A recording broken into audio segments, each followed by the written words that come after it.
Hari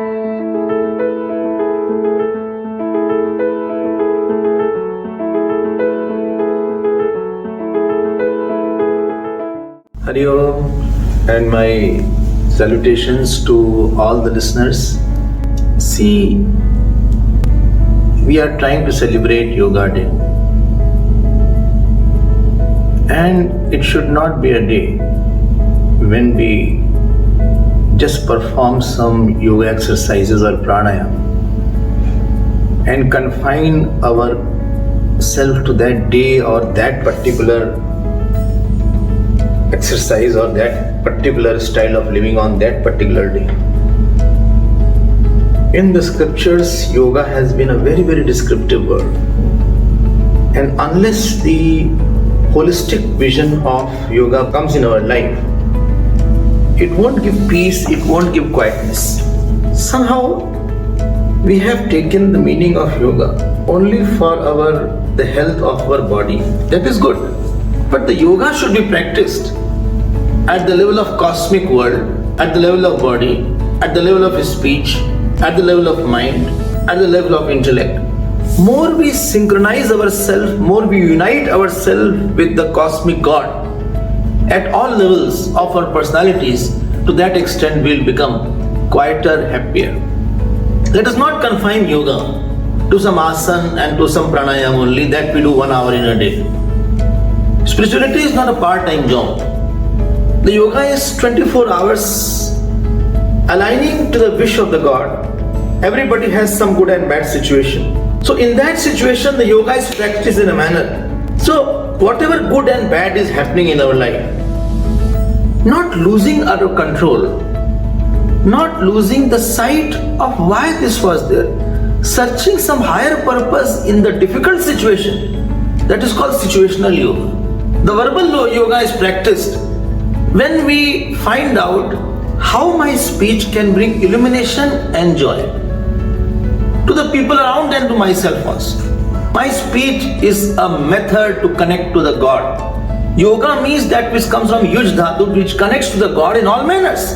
But when I say something bad and I'm not soft towards you, I've cut myself with the God. The verbal level, every word of our life should connect to the God through somebody. Third is, of course, bodily yoga. We should do it, keep the body fit. Because the body is not okay, you cannot do anything. And one thing I'll tell you, one interesting thing. You know, all yogas have asana. Urshtasana is there.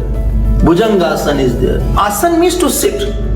So earlier days, the body was made elastic so that the ability to sit for a longer time is there, because the rishis were fond of thinking a lot and meditating a lot. So chances of meditation was brighter if they can sit in one posture for a long time, if their body was fit and fine. Emotional yoga is also required. Emotional yoga is that yoga in which I love the person around. I connect to the God through loving, through forgiving, by smiling at him. What is the purpose of your exercises? If the people around are upset, if you have no control over your anger, if you have no control over your expectation, if you have no control over your instinctive life, and you have not transported to inspirational and intuitive life, then we are missing the bus somewhere. Next is intellectual yoga. We should be connecting ourselves. What is the principles of the God? What is rebirth? What is the purpose of my happy existence? What is the meaning of moksha? This is something more beautiful. If we miss this portion, we become intellectually blunt. We don't know how rich our scriptures are. And last is most important at a spiritual level. I know the self. I discover my independence. I discover that I am that self which is beyond body, beyond mind, beyond intellect, beyond the world, where I can move in insecurities but still feel assurities inside. That is the meaning of completion of yogas. You remember, your spirituality, your depth of heart is tested by the smile of people around. The more quieter you are, more evolved you are, more you are a source of smile, source of joy, source of strength, source of knowledge, source of fulfillment to the people around. And lots of love to all the people who are performing yoga, but learn to see yoga, learn to feel yoga. It is not only for performing yoga, it is for perception also. It should be a method to become one with the substratum of the whole cosmos. This is the purpose of the yoga. Thank you and lots of love to you all.